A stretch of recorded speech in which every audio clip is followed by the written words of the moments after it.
Hey class, welcome to week 4 of MUS 110, summer 2019, and congratulations on making it to week 4.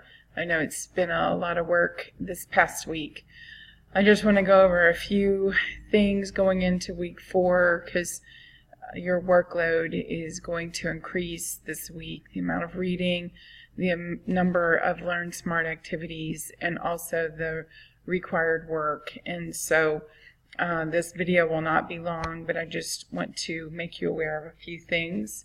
Make sure that you start on week 4 as soon as you possibly can. We will be studying the Baroque period. This encompasses the years of 1600 to 1750. There are 3 main composers that you will study about this week, listening to their music and learning about their lives and the impact that they had on music history.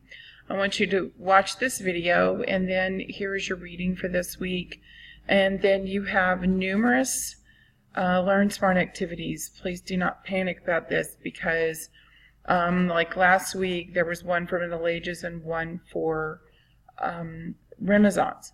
Well, now they're beginning to break them down into small little pieces that are going to take you just a couple of minutes. And because they're going to talk about the Baroque Sonata and the Baroque Cantata and just a lot of different smaller little elements that aren't going to take any more time than normal. There's just more of them, so don't freak out if you see that number and go, what? And so then you will have 8 listening homework assignments. There are no questions associated with this listening this week like there was by accident last week. So maybe you learned a couple of new things.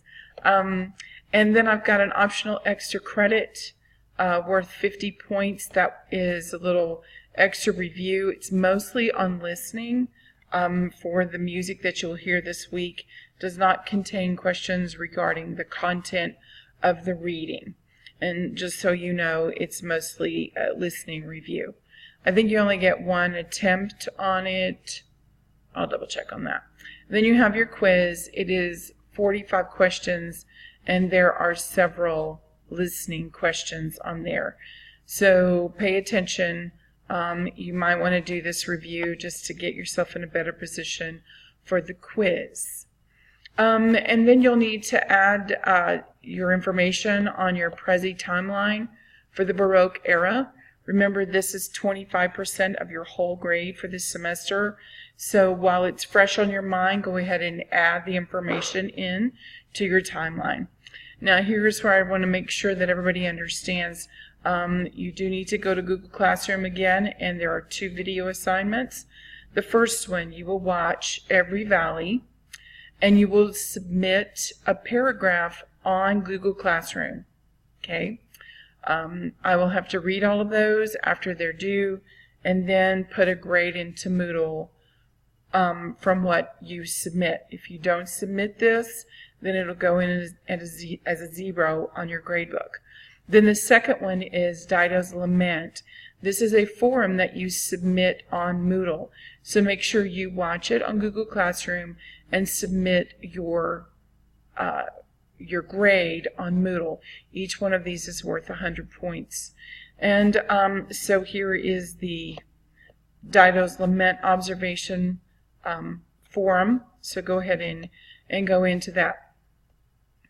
There's really nothing else I need to explain to you. Everything is listed on your Connect like normal.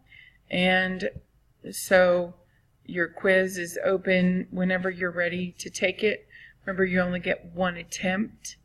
And I'm sorry, this is taking a while. So everything's due next Monday. And then I want to make you aware, I'm going to try to keep everything kind of, this is in Google Classroom, kind of keep everything in order. Keep them as they are being assigned to you. So here's your first one, and no, there's number 2, and here's number 1. And this is where you do put your answers in on this one. This one is just for viewing. Okay? And so this one is really interesting. You may watch the whole thing.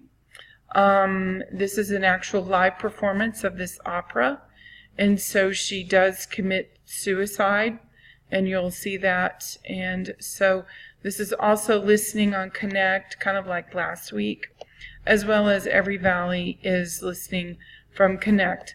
This is a live performance, and your question this week for this video assignment is that just knowing that one of the versions of the song is live and that the other one is from a studio recording, how are they different and how are they similar to one another? Choose the one that you like the best and explain why. This is just for my reading. You don't have to reply on this one. I just want to know how you think. You can discuss anything about the venue or the orchestra, the singer, the conductor, and so because you will see the whole kind of recording, the venue being the space and where they're singing. So I hope this helps. I don't want to make this video very long, so hang in there. After we get done with week 4, we have one more week, and then we have a break during the 4th of July holiday. So I hope you have a great week. And let me know if I can help you in any way. I will be posting grades and updating grades later this week after I get a couple of people who were excused last week for being out of town get their grades submitted. Thanks so much. Have a good week.